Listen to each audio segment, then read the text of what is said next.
great morning. We are very excited to have you join us today. This is Enterprise Morning, reaching you from Enterprise Television. I am Henry Igwebike. And I'm Choma Okoye. All right, let's head straight to our newspaper headlines and on our newspaper desk to see through all that we have for you this morning. And right after that will be our main conversation also for today. But please do well to find us. You can always reach us at enterprise@tvnews.com. You may like, comment, and follow us on all our social media platforms at enterprise.tv7. We have Emeka Madunago, journalist, public affairs analyst, to help us go through all that we have today. Good morning, Emeka. Hey, hello, good morning. Thank you so very much. Oh, yeah. All right, so let's kickstart today with the Daily Trust newspaper. We have the big story here. High expectations as 32 states budget 22 trillion for 2025. We have two writers to that particular story. Appropriations are upped by 31% from 2024, and governors should prioritize the capital expenditure coming from experts. Yeah, and on the top strip of the Daily Trust newspaper, we have 20 dead, 11 rescued in Benue boat accident. And also on the bottom strip here, we have why there's acute malnutrition in the Northeast and Northwest federal government. Okay, still on the top strip, politics, economy in focus as Obasanjo meets Kwankwanso Duke. And also ECOWAS, OKs, Niger, Mali, Burkina Faso exit Tinubu pays 85 billion naira. That is about 54 million naira levy. Okay, moving on, over 200 terror suspects bagged death centers live imprisonment. I just hope they won't allow them go this time around. We don't know why they're pictures, and we don't get to have data about those people. We just hear the numbers and nothing to account for, no name. And if we go through the history and say we want to go back to the archive, you can't there's nothing to show for it. All right, but let's talk about what we have to say today. Nigeria export 181.62 billion naira electricity in 9 months. Emeka Madunago. Nigerians will say a man who is cultivating large estates of food stuff, but the children in the house are still dying of malnutrition. Doesn't it look like that? Absolutely, that's true. It's not the set, of that such a man. But you also look into certain factors. Nigeria's population has exploded, and so the energy demand in Nigeria has grown. It has grown exponentially, beyond the projections that past governments had. If you remember that up until the time of President Olusegun Obasanjo, we had it was a state-run monopoly, but today we have different branches. The power sector has been privatized. We also have a Nigerian bulk power, bulk energy trading company, that makes energy available to big users and all of that.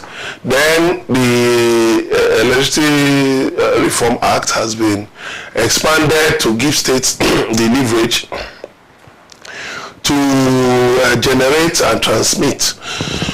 Excuse me. So what it means is that there are more opportunities, but we still have a big elephant in the room. And what's that elephant? The national grid. National grid at its best cannot transmit more than 3,500 megawatts at its best. It may try up to, our capacity is about almost about 18,000 megawatts. If you put the the entire thing available in Nigeria, even including captive, passage, everything, we bring everything together, it's about 18,000 megawatts. But what is available, which can be sold openly, is 13,500 megawatts. Now, we cannot win more than, at the best, if you don't want the national grid to collapse, you can try, maybe to 5,000. Really? Then when it begins to look like Armageddon is going to strike, you drop down. You drop. Yes, you drop. Wow. So we have a deficit of close to 13,000 megawatts. In fact, Lagos State alone needs about 10,000 megawatts. Lagos State alone needs about 10,000 megawatts. So the entire installed capacity of Nigeria can actually be consumed by Lagos, Rivers, and then maybe Kano. Anambra State, because of the high number of industries. So what it now tells us is that our priorities must change. You get yes that we're exporting power. It has been so easy to will power to these people. There are no encumbrances, and because there are bilateral agreements, payment will be made. But the discourse will tell you they are battling with estimated billing, battling with prepaid billing. No. There are places, that you cannot get into to collect, to even disturb. I can't disconnect. Where somebody takes his meter, and goes to put where he puts his dogs. Will you enter there? Or if he's a polygamous person, and the meter is just near where his harem is, and maybe boldly written, Bashiga, do not trespass. Will you go there? You don't want to commit suicide. So it's like that in a number of places. There are places where these disco officials cannot go to. Okay, now Emeka, you mentioned some things, but you said something strategic that the number of our power consumption in Nigeria has increased. Yes. I wouldn't overlook the places, because there are some places, even in this particular should I say the west zone, towards the states around this, there's a particular caller few months back that have been complaining that for up to 10 years they've not had light. There are some places in the north that don't have light. Yes. Now, and the discourse most times give estimated billing and co, and yet they're saying that we've actually been able to give out about 181.62 billion megawatts outside the country. Now, are we exploiting Nigerians for this? Because at this point, we would even weigh it. We are not even consuming the amount of money we pay for this light, and some persons have not seen the light. Yes. So who is being held responsible? Because we lack data in this country. Your question is very valid. I said earlier that we took a lot of things for granted. Past governments took a lot of things for granted. We just took it when we saw like NEPA, up NEPA, even up to up NEPA. Now, we must begin to tell ourselves the truth. We need to, remove some of our people from the national grid to renewable energy, especially solar. That's why the World Bank drew up a $750 million facility for the federal government to onboard Nigerians into solar. Different kinds of solar renewable energy projects, but I don't know what is still keeping them from going there. But I'll tell you what, any area, government should actually look at areas that have not been connected to national grid. If they've not had power supply for 10 years, maybe they were once connected to national grid, but there were certain problems, and maybe their transformer or one thing or the other. But I think some of those areas, if they're not heavy users of electricity, should be moved to renewable energy. Government should actually make facilities available for people to be able to afford, at least 1 kV of, inverter.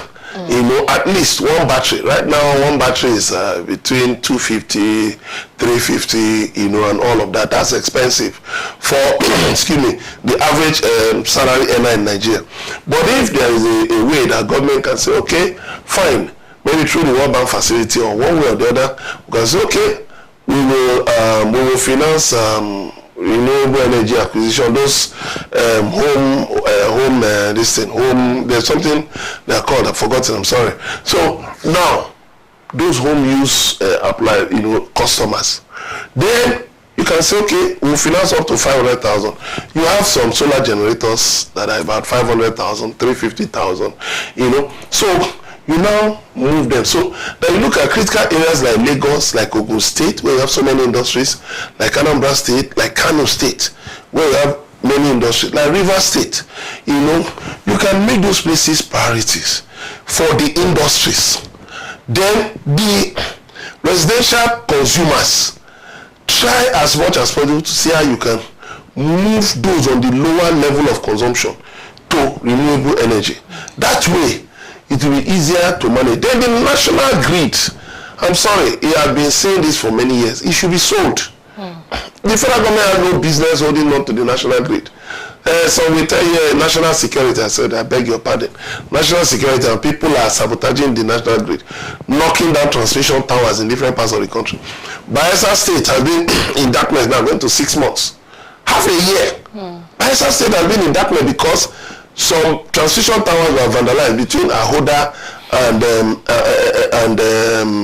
and the state capital in Agua. So how do you keep people in darkness? If in Bayelsa State the government had, rolled out solar initiative, renewables, it will be easier. Now the government has two turbines at Imiringi, somewhere in Bayelsa State, but they are not in use. They are not functional. So the idea of when you generate power, you throw into the national grid.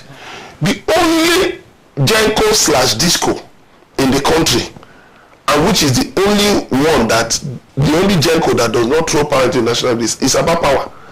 About Power Limited. Everything they generate, they send to their customers. They don't throw to the national grid. So we must sort out these things. Thank you so much, Emeka. Let's get to the next daily without wasting much time. The next daily on our decks is the Guardian newspaper. And on the top strip, you have Nigeria on fiscal edge. Piles up 4 trillion naira unfunded deficit in 12 months. Details are on page 26. All right, so we have still on the Guardian newspaper, Lagos, Rivers, FCT, Oyo earn 4.18 trillion naira VAT in 11 months. Okay, moving on. Coalition rallies against GM foods, cassava, agroecology. Details are on page 5. And also we have on page 29, Igbo, most marginalized in Nigeria, says Senator Abariba. Okay, moving on. Let's look at the big story here. The topic we'll be actually looking into. Supreme Court rules on fresh suit seeking Tinubu'S disqualification today. Emeka Madnago, Supreme Court rules on fresh suit seeking Tinubu'S disqualification today. Now, this is something that has happened before now, and the defendant in this particular case is President Muhammad Buhari. He's part of those. And this person who is actually filing for this, he was a presidential candidate, and he was supposed to even pay the sum of about 4 million or so, before 4 billion to both the INEC, former President Buhari, and Tinubu and co. Well, looking at this fresh suit, how do you think it's going to turn out? No, I don't think. I think it will just be an academic exercise, because we've everything about the excuse me, everything about the election, 2023 elections, it's gone now. It's done and dusted. So I think it's just an academic exercise. I know there was a time the Supreme Court actually fined the candidate Ambrose Owuru, the candidate of the Hope Democratic Party, fined him some money, because he was in the habit of stretching, petitions, presidential election petitions far. So are those legitimate? Is the filing witch hunting, or is it legitimate? Because if a man who is not satisfied with what he is being given, wants to continue in pursuit of that, why would he be hindered, knowing that what he is looking for is legitimate? No, you see, the Supreme Court had actually said it was just wasting the time of the court. Because, excuse me, there is a court of first instance, which is the tribunal, that deals with a whole gamut of issues. Now, if the plaintiff claimant, is not satisfied, you now go to the appeal court. You now prove certain points, points of law. So it's not as if the appeal court will start trial afresh. The appeal court will now look at, the places you picked holes in the judgment of the tribunal for determination. Then, if you're not satisfied with what the appeal court says, then you move to the Supreme Court that will just look at points of them to determination. You are canvassing. So, but when you go back again and again and again, there are key issues in the election. Was your name and logo or logo omitted from the ballot paper? Were the other candidates not qualified to run due to one thing or the other? And the Electoral Act 2022 as amended has actually said that it is fellow contestants that can challenge the academic, the eligibility of the party's flag bearer for an election. So a lot of these things, the system is still evolving, So I think, I don't know, but at this point, I don't see what big things can come out of that this can come out of it, because the issue of disqualification, the Supreme Court actually trashed all the points raised by Alhaji Atiku Abubakar of the PDP, Mr. Peter Obi of Labour Party, and others who went to court.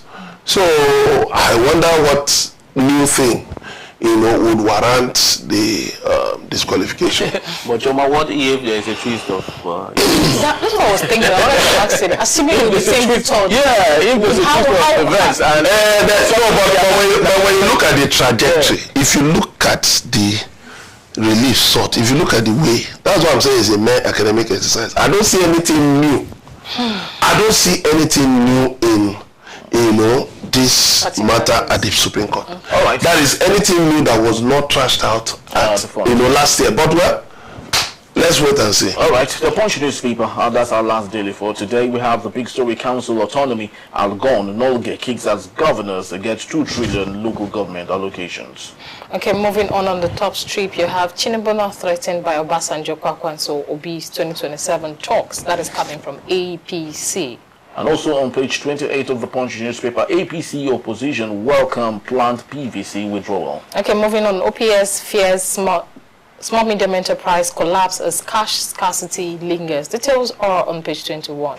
But let's look at our talking point for today. Abuja land only valid after payment, C of O. Minister's spokesperson. Emeka, I know we had discussed this before now, but since it's making page 7 of the Punch newspaper, I guess maybe let's just take a look at it once more. Though I went through the story itself, and Larry Olainka actually said that Yeltsin Wike has redefined land allocation in FCT. That it should be noted that it's only the federal government that owns every piece of land in the FCT. So if you're buying from an individual, it is wrong. You should buy from the federal government, and it's even more easier. So what he's actually saying is the CFO is the only certificate that you would bring to determine if you have a land. So when was that passed into law? The Land Use Act governs land administration in the country. The thing is that sometimes you wonder the media. The media doesn't interrogate facts. People just say things, and the media doesn't interrogate facts. Ask him to show you. Let him back it up with relevant provisions of the Land Use Act. So as far as I'm concerned, the guy is ignorant about what he's talking about. Now, okay, coming about what he's talking about, because the person that's actually bringing this really out is the Palusa Nigeria Limited. That's the woman. Yes. Now, we don't know that her husband is late, actually, and the land was actually given by her husband, was given to her husband rather, because he was a contractor, and it's being believed that when you're about to execute a particular contract, you're giving a land actually for your workers to stay, so that they could have that free flow to the place where they could carry out the job. Now, in the process, the man, after 20 years, over 30 years, he held on to the land. No, 40 years. For 40 years. He held on to the land and actually erected a building. Now, the problem now is the wife wrote to the company, as they wrote to the federal government, that they want to retain the land.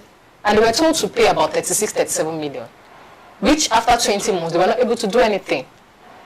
They believe now that she is going to meet some, according to him, I'm giving his quotes in this particular article, he's saying that they went to pay some content creators to make noise about it. And now the land has been given to someone else. If they're saying the land has been given to someone else, how well can Nigerians trust the government, even though they are giving a C of O? Because at this point, the land is being given to someone else because she can't pay the money. Okay, let me start like this. The land in question, the family, Colonel Paul Osa Webo, late, he occupied the land for some time. He died in 2020 of COVID. Now the family says they want to keep on they want to hold on to the land, and they said they raised 10 million naira to pay. Now you see, the Nigerian Constitution and various charters to which Nigeria is a signatory, they recognize the rights to property ownership as a right to life.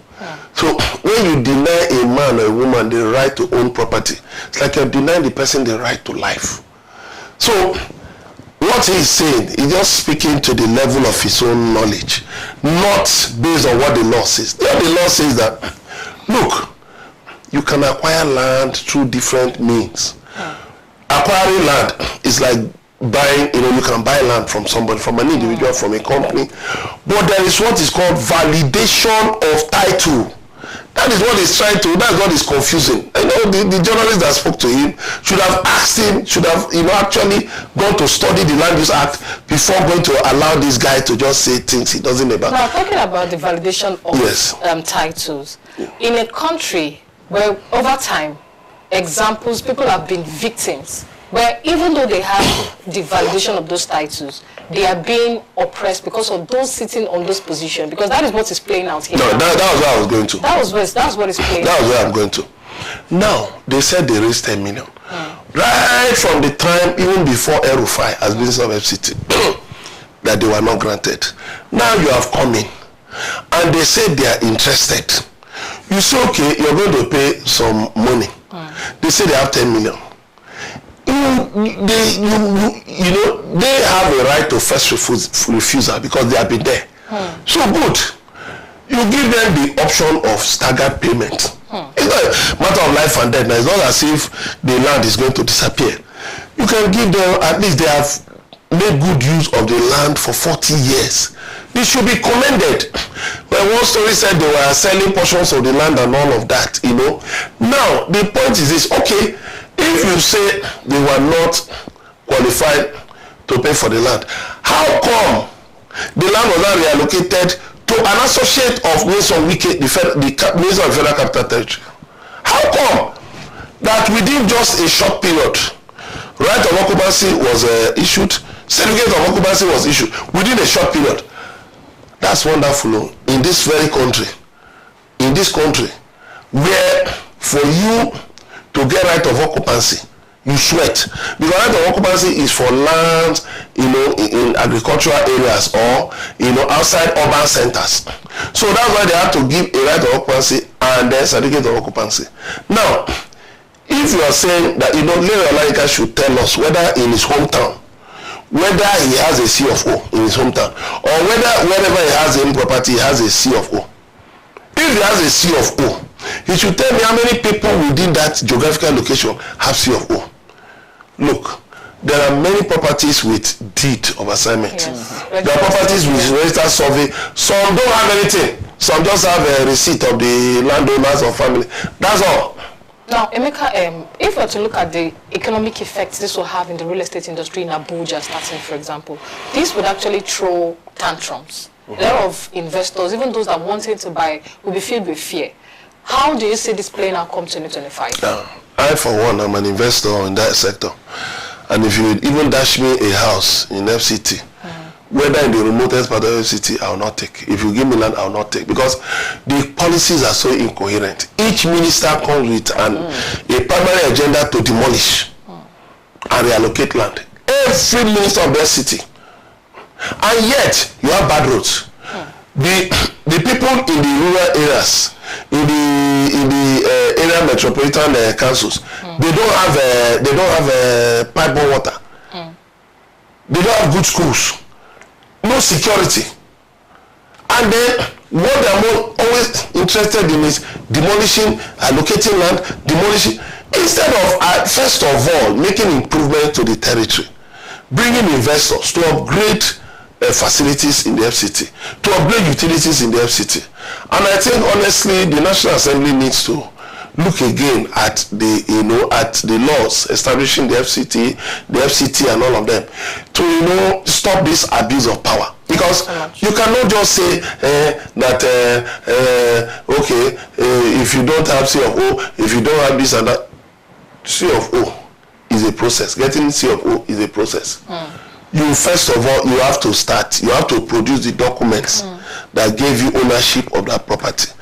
Then they will be validated, and then you now move state by state before you get to C of O.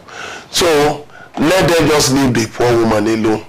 Let them leave the poor woman alone. Let them give her, an option of staggered payment. Let her pay. They should not let the woman go and have a heart attack or stroke and die. Her blood will be on their heads. Let them also remember that there is a tomorrow when they will not be in office. When they will not be in office, and then, they will not be in a position to explain. some of these things, because even if you allocate it to somebody else, another administration can come and revoke it. And revoke it. Yes, that was illegally acquired, illegally allocated. Thank you so Let much. people fear God. All right, it's very interesting. Though the Senate will be holding a public hearing on that particular matter, involving all parties, you know, on that particular issue, and let's hope that it goes well for the owner of that particular place. Thank you so very much, Emeka. Thank you so much. And just to let you know, he will be here to take us on our main conversation also. And when we return, British Member of Parliament Kemi Badnoch highlights Nigeria's socio-economic challenges. We're talking about that shortly. Stay with us.